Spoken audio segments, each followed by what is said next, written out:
YCP MP Vijayasai Reddy కుమార్తె పెనక నేహారెడ్డికి హైకోర్టులో big shock తగిలింది.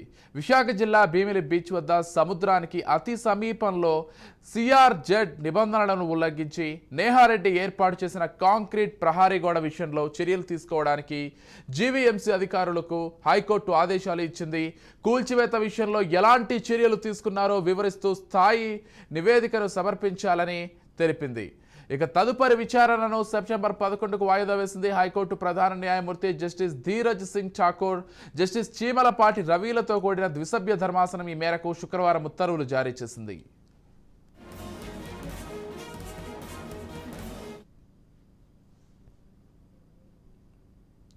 భీమిలి బీచ్ సమీపంలో శాశ్వత నిర్మాణాలు చేపడుతున్న అధికారులు ఎలాంటి చర్యలు చేపట్టడం లేదని జనసేన కార్పొరేటర్ మూర్తి యాదవ్ హైకోర్టులో పిల్ దాఖలు చేశారు.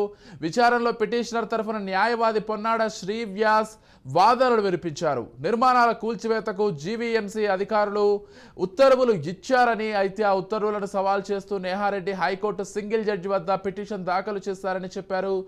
ఈ పిటిషన్పై సింగిల్ జడ్జి మధ్యంతర ఉత్తర్వులు ఇవ్వలేదని ధర్మాసనానికి తెలియజేశారు. స్టే ఉత్తర్వులు లేనప్పుడు అక్రమ నిర్మాణాలపై చర్యలు తీసుకోవాలని ధర్మాసనం తేల్చి చెప్పింది.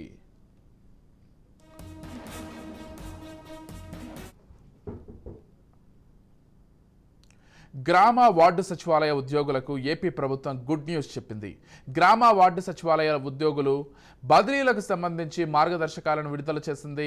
ఉమ్మడి జిల్లాల స్థాయిలోనే బదిలీలకు అవకాశం కల్పిస్తోంది. బదిలీ కోరుకుంటున్న ఉద్యోగులు ఈ నెల 27లోగా అధికారిక వెబ్సైట్లో లాగిన్కి వెళ్లి దరఖాస్తు చేసుకోవాల్సి ఉంటుంది. ఆన్లైన్ ద్వారా వచ్చిన దరఖాస్తులను కలెక్టర్లు పరిశీలించి వాటిని ప్రాధాన్యత కేటగిరీల వారీగా విభజిస్తారు. ఈ నెల 29, 30 బదిలీల కౌన్సిలింగ్కు దరఖాస్తు చేసుకున్న గ్రామ వార్డు సచివాలయ ఉద్యోగులు హాజరు కావాల్సి ఉంటుంది.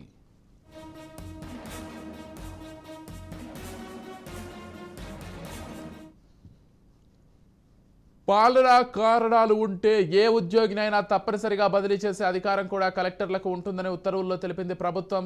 అలాగే ఏసీబీ విజిలెన్స్ కేసులో ఉన్న ఉద్యోగులను బదిలీలకు అనర్హులుగా పేర్కొంది. బదిలీ అయిన ఉద్యోగులకు టీటీఏ కానీ మరే ఇతర ప్రయోజనాలు కానీ లభించవు.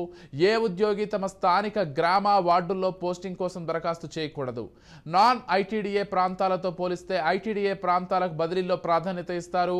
మ్యూచువల్, స్పౌస్, మెడికల్, విభిన్న ప్రతిభావంతులు, వితంతువులు, గిరిజన ప్రాంతాల్లో 2 ఏళ్లు మించి పనిచేసిన వారు బదిలీలకు అర్హులుగా ప్రభుత్వం పేర్కొంది.